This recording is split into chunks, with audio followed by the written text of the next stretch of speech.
আজ আমি ছেলের পছন্দ মতন একটা খাবার তৈরি করছি। এটা হচ্ছে গাজর গ্রেট করে নিচ্ছি। তা ওর খুব ফেভারিট, এটা খেতে ভালোবাসে, তাই গাজরের হালুয়া করব। তা সেই জন্য আমি 1 কিলো গাজর নিয়ে নিয়েছি। এবার গাজরটাকে ধুয়ে পরিষ্কার করে একটু ছাড়িয়ে নিয়েছি, চোকলা ছাড়িয়ে নিয়ে গ্রেট করছি। এবারে আমি কড়াইতে ঘি দেব, একদম 8 কাপ মতন ঘি দিলাম। একটু ঘি বেশি লাগে, ঘিটা একটু গরম হোক। এবার 4খানা এলাচ, আপনারা গুঁড়ো দিলেও ভালো হয়, যখন রান্না করার পরে লাস্টে গুঁড়োটা দিলেও ভালো। আর গুঁড়োটা পাইনি বলে আমি এরকম গোটা দিয়ে দিলাম। এবারে আমি গাজরগুলো আস্তে আস্তে ফেলে দেবো।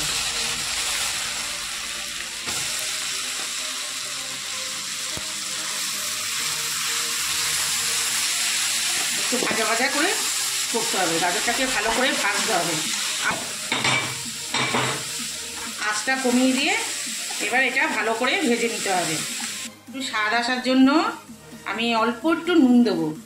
নুন না দিলেও চলে, কিন্তু একটু স্বাদ আসার জন্য একটু নুন দিতে হয়।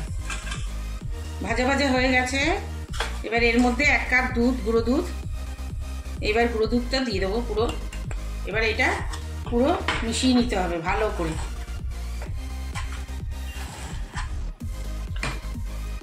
কি সুন্দর দেখুন, গুঁড়ো দুধটা পুরো মিক্সড হয়ে গেছে। একদম ভালো করে মিক্সড করে নিতে হবে, একদম নাড়তেই হবে। নাড়তে নাড়তে একদম ঘন থকথকে হয়ে যাবে। ভালো মিক্সড হয়ে গেছে একদম দুধটা চারিদিকে।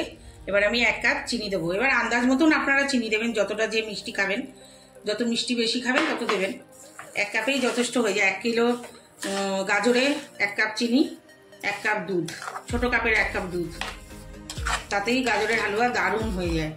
এটা একদম ভালো করে মিক্সড করে তারপর আমি কিছুক্ষণ ঢাকা দিয়ে রাখবো।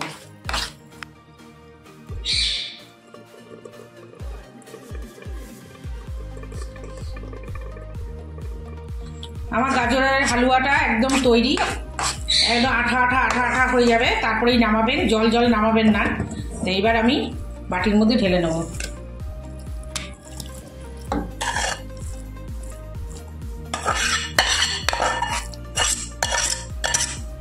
একটু সুন্দর লাগার জন্য আমি কাজু বাদাম কুচিয়ে নিয়েছি, আর কিশমিশ আছে, একটু এইভাবে ছড়িয়ে দেবেন দেখতে সুন্দর লাগার জন্য। না দিলেও হয়, এটা সুন্দর লাগার জন্য আমি দিলাম। তা আপনারা এইভাবে বাড়িতেও বানিয়ে নেবেন, খুব সুন্দর খেতে লাগে, দারুণ লাগে। তা একটা লাইক দেবেন, শেয়ার করবেন, সাবস্ক্রাইব করবেন যদি এই ভিডিওটা ভালো লাগে।